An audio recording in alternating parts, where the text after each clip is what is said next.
सुट्टीच्या दिवसाची सुरुवात इथून झाली, तेलाच्या किटली आणि बोळे भरण्यापासून.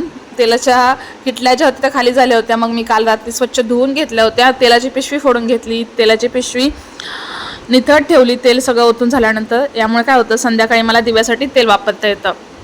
आणि सुट्टीच्या दिवशी जर थोडंसं लेट उठलं ना, सुट्टी आहे बाबा म्हणून, तर पूर्ण दिवसाचा खोळंबा होऊन जातो. म्हणून मी सुट्टीच्या दिवशी खरं तर स्पेशली लवकर उठते आणि सर्व काही कामं 8:30-9च्या आतमध्ये उरकून निवांत बसायचं. मग काय काम असेल वगैरे ते काय करू शकतो आपण बाहेरचं किंवा घरातली, आणि असं पटपट काम आवरायचं सकाळचं. मी असंच करते बाबा, नाहीतर ना पूर्ण दिवस असं वाटतं की कामच केलं. सकाळी मेथीची भाजी करून घेतली, त्यानंतर चहा मस्त असा केला मिस्टरांसाठी. मी काही चहा पित नाही.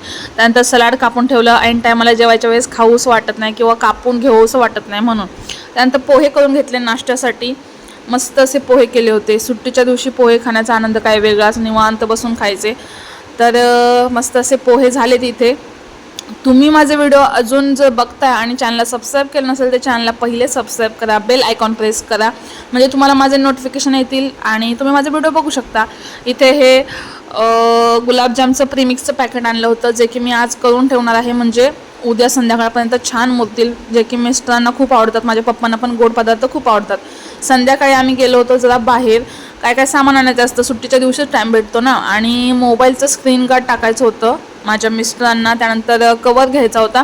त्यांच्या हातून सारखा फोन असा कुठं तर धडपडत असतो, गालपटतो असं म्हणायचं आहे मला. किती पण स्क्रीन गार्ड लावा, काय पण लावा, ते फोन पाडणार म्हणजे पाडणार. तर बघा चेक करत होते तेच. त्यानंतर येताना सर्व अशा भाज्या घेऊन आलो होतो फ्रेश. पप्पा आणि मी मस्त अशी कोथिंबीर नीट केली आणि मेथी देखील आणली होती. खूप मोठी मेथी होती, कारले वगैरे. असं संपवलं आजचा सुट्टीचा दिवस. भेटूया नेक्स्ट व्लॉगमध्ये. बाय.